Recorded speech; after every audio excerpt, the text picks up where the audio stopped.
السلام علیکم ورحمۃ اللہ وبرکاتہ نحمده ونصلی علی رسولہ الکریم اما بعد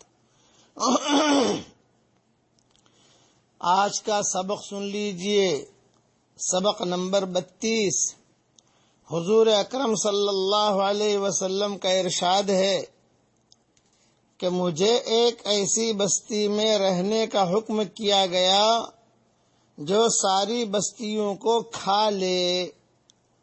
لوگ اس بستی کو یثرب کہتے ہیں، اس کا نام مدینہ ہے۔ وہ برے آدمیوں کو اس طرح دور کر دیتی ہے جس طرح بھٹی لوہے کے میل کچیل کو دور کر دیتی ہے۔ یہ حدیث متفق علیہ ہے، بخاری مسلم میں یہ حدیث ہے اور مشکات میں بھی ہے یہ حدیث۔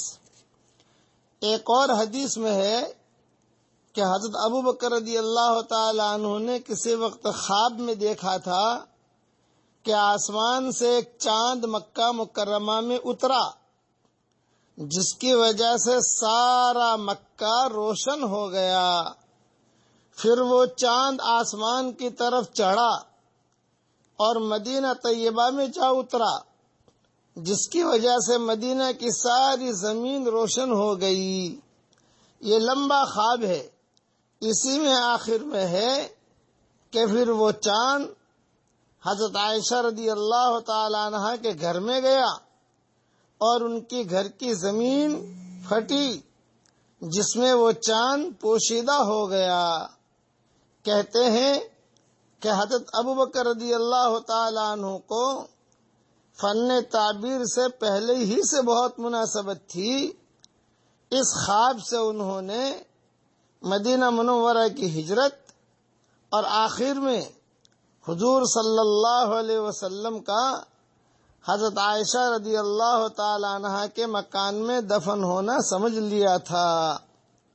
یہ حدیث بھی دوسری کتابوں میں ہے، بخاری شریف وغیرہ میں تو نہیں ہے، لیکن یعنی سند کے اعتبار سے کوئی اتنی مضبوط حدیث نہیں ہے، لیکن علماء نے لکھا ہے۔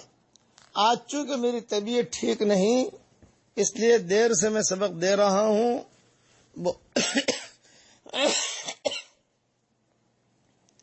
پہلے تو اپنی صحت کے لیے دعا کرتا ہوں، آپ بھی دعا فرمائیں کہ اللہ تعالیٰ مجھے شفائے کاملہ عاجلہ آجلہ دائمہ مستمرہ عطا فرمائے، اور دنیا کے اندر جو بھی مسلمان مرد عورت بیمار ہوں، اللہ تعالیٰ انہیں بھی شفائے کاملہ عاجلہ آجلہ دائمہ مستمرہ عطا فرمائے، آمین۔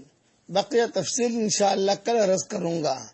والسلام علیکم ورحمۃ اللہ وبرکاتہ، وآخر دعوانا ان الحمد للہ رب العالمین۔